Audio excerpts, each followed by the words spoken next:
typically for most women, it's a 28-day cycle with two different distinct phases. The follicular phase and the luteal phase. The follicular phase is the first half of the cycle, and the luteal phase is the second half of the cycle. Ovulatory components that happens in the middle. So ovulation typically happens around day 14. When a cycle varies in length, generally it's the first half of the cycle that varies, the follicular phase, that becomes longer or shorter. Typically, the luteal phase is about 14 days and it stays around that. If it's shorter than that, there is what is called the luteal phase defect. That can also lead to infertility. It's more likely if you have an irregular cycle that the first half of the cycle varies, but the luteal phase stays the same. And that does not typically cause infertility other than a difficulty in timing intercourse for conception. Because if you don't really know, the egg lasts 12 to 24 hours in an entire month, right? And the sperm can last 3 to 5 days. So if you have intercourse, say on day 10 of your cycle, and you ovulate on day 14, great, you're still likely to catch that egg with the sperm that are already going to be there. However, if you have intercourse on day 10 of your cycle and you don't ovulate until day 21 and you're not tracking and so you don't know, you have missed that timing window completely, which means that it's not even that you are infertile, you just have been timing intercourse in a way that's not going to, or you just had untimed intercourse. So that is never going to actually yield a pregnancy. But when women first, kind of approach menarche and they start to have periods, start to develop breasts and so on, the biggest reason to see a doctor is the well woman visit happens typically for most women around 13 to 15 years of age, right? And it happens when there is a change or a major change of symptoms for that woman. For most women, it's always a good idea just to, make sure that if everything is well, like for example, if a girl has started to have a period but all is well, they don't need to see an obstetrician gynecologist. Typically, obstetrician and gynecologists generally are the same people, just to kind of give you a little bit of context there. Sometimes they don't do both roles. So a gynecologist ensures that women's health from a reproductive perspective is well, and the obstetrician typically delivers babies. Now, when I was studying, like more than 25 years ago now, I actually ran an obstetrician gynecologist practice, and all of the OBGYNs that were there, they used to be gynecologists and, do well women visits or visits for women who are having symptoms and difficulties in terms of their reproductive health, but they also all delivered babies, which incidentally is a very difficult profession. You are going to be up at all hours of the night and day. My boss, my direct boss, actually, he lost his driver's license many times because, he would have to be speeding to deliver babies. And of course, the police didn't think that was a very good reason for him to be speeding, and so that was quite funny. Well, it was funny, but not funny, if you know what I mean. But so that's the difference between the two. Okay. And a woman who would want to just go, if a woman is not pregnant, she has no need to see an obstetrician. If a woman is pregnant, then obviously the obstetrician or the midwife are the people who are going to be taking care of her throughout her gestation, throughout her pregnancy, and helping her to deliver that baby, typically, right? Some women deliver at home. And, my mom had my sister, she delivered herself, actually, on the kitchen floor. So, and then she went to the hospital. But that's essentially what happens, is that mostly the obstetrician or the midwife is going to deliver a baby. A gynecologist is going to see a woman for, healthcare in terms of reproductive function. And reproductive health can be so many things. Reproductive health can be infused with mental health because, some women have premenstrual syndrome, or PMDD, which is a much, dysphoric disease, syndrome, which is a much kind of stronger version of PMS. There are many reasons as to why you would see someone, but typically it's a change of symptom situation. When things go from being well to not being well, you definitely want to talk to an expert. Even if those symptoms are common, you want to check that there isn't something severe or that there isn't something that is of a major problem that you should be aware of. And the other factor too is that, again, like I was saying, the well woman visit is a good idea. You can just go to your primary doctor and just have a conversation around, hey, these things have happened. What do you recommend? And they will ask you a series of questions, and they will refer you on if they feel necessary in your particular situation, your particular case. But it's always a good idea to just be aware of your symptoms, be aware of your body, be aware of the changes that happen, so that you can then correlate those changes over time and understand what is normal for you. Because what's normal for you might be different to what's normal for me, which is different to what's normal to another person, or to my mother, or to my grandmother, or to whoever. So you need to be aware and understanding of what's normal for you, but tracking your cycles. And these days, there are so many apps that you can use. There are so many ways in which you can do this.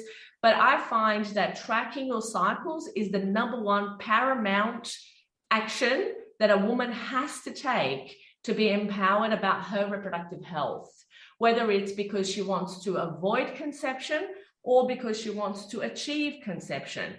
Understanding her cycle is going to enable her to do both of those things. Right. Thank you for that exposure, Gabriela. Now, avoiding conception, right? That's one aspect. Now, we want to talk about delay in conception. Now, the reality stares at the face of nearly 65% of women, right? So I need you to tell me, what are some of the factors that contribute to delay in conception? Because we know that this is a reality and we can't shy away from this.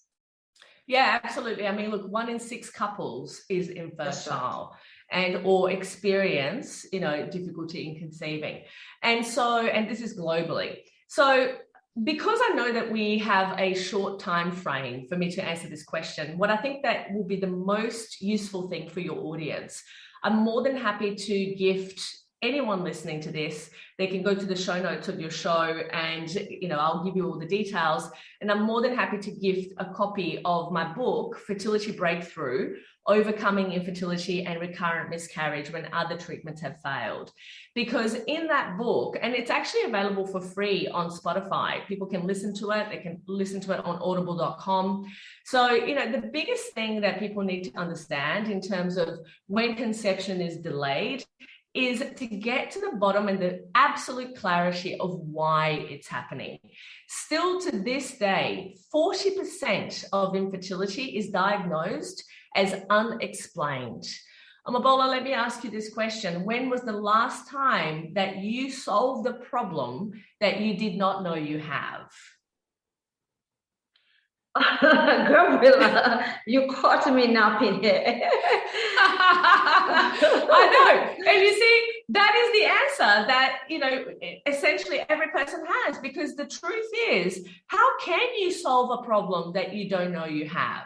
You can stop symptoms momentarily, but then that will recur and you won't even know why it's recurring, because if you don't know what the root cause of that problem is, you don't have a solution. You may have a Band-Aid at best. You may have, some good luck through IVF, for example, right? A lot of times couples go and do IVF because they think it's the silver bullet. Well, the reality is that it isn't. In my clinic, I treat people who have gone through multiple failed IVF cycles in order to have a baby and still have no baby. The latest statistics, and this is published data, on 178,000 IVF cycles, it shows that on average, for a couple to have a close to 80% live birth rate, or to take her home at close to 80% of the time, they need, on average, how many cycles do you think they need? How many IVF cycles do you think that a couple needs on average to take home a healthy baby at approximately an 80% rate? Just give me a number. How many cycles do you think? This is your area of expertise. You can go ahead. No, but I know, and this is why I'm asking you. I want you to just kind of think, okay, well, how many IVF cycles might I need to have a baby? How many do you think? Just like, I know this is not your area of expertise, but if you were to just like think about it, how many cycles do you think, would you say? I'll tell you the answer, but I just want to know what your thoughts are. A cycle. How many? A cycle. 8 cycles, you know that, yes. That's right, 8 cycles of IVF is what a couple needs on average. So that means that you have you have some people who have 30.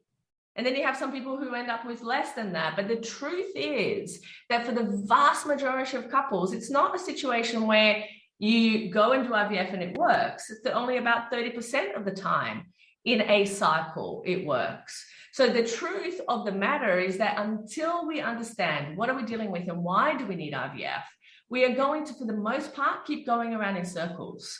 And for many couples, the sad reality is that they go around in circles for so long until they run out of time altogether, right? So IVF is a wonderful technology and it's miraculous in many ways. And some couples will never conceive without it. However, one of the things that I'm seeing and that I have been seeing as a trend for many years now is that the majority of couples who actually get referred to IVF don't need IVF. They need to clean up their lifestyle. They need to clean up their diet. They need to time conception effectively. They need to ensure that they are as healthy as they can be and that they work together as a team in order to achieve conception. They don't need IVF, right? And so for the people who have blocked fallopian tubes or have other issues, yeah, sure, they need IVF. But they also need all these other things at the same time, because otherwise, guess what? We are not going to get close to the outcome that we have anyway. Right. And what we've demonstrated to the patients in my clinic is that we have a 78.8% live birth rate, couples taking home healthy babies, with the majority of them not having to have IVF at all. About almost 50% of the patients in that 78.8% conceive naturally. And for the patients who actually do end up needing IVF, it's 1 or 2 cycles, not 8.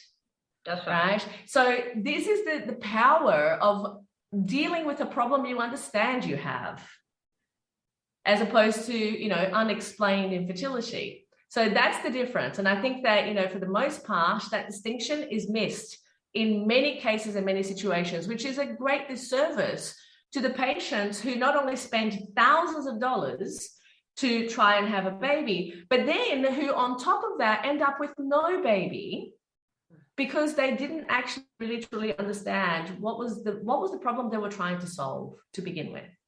That's right. I think information is very important here, Gabriela. Absolutely, 100%. That's right. Now let's talk about the natural ways that we can boost fertility. The things you can do to boost fertility all boil down to the things that everybody already knows. Right, from a self-care perspective. So there are 2 different stages of this. There is the part that only a person can do, and there is a part that only a clinician, they can only do with the help of a clinician, right? Because what happens is that the self-care aspect, which is what you choose to put in your mouth, what you choose to put on your skin, what you choose to have in your environment, those things are things that for the most part, and not entirely, but for the most part, only a person can control. The other part, which is what I call what they don't know, they don't know. They need someone like me to help them to understand what it is that they don't know, right? And often that part, what you don't know, is the biggest part that's going to make the greatest difference. Because ultimately you can, and I see this happen again very frequently. People say, I've done your fertility challenge program, which is my free program online that people can access. And that will give you lots of tips on the things that you can do on a self-care level. So, I've done your fertility challenge, I've read your book, but I still am having difficulty conceiving. I still have problems getting pregnant. And I say, well, that's because you're missing 80% of the equation, which is the part that you don't know. Right. And that requires very diligent diagnostics in terms of what are the biochemical pathways that are being affected. Because if you think about it, what we have at the outcome level, of a situation, which is inability to conceive, inability to keep a pregnancy to term, is an outcome of many biochemical chain reactions that begin much before that, right? And so the pieces in the middle that are stopping a couple from having a baby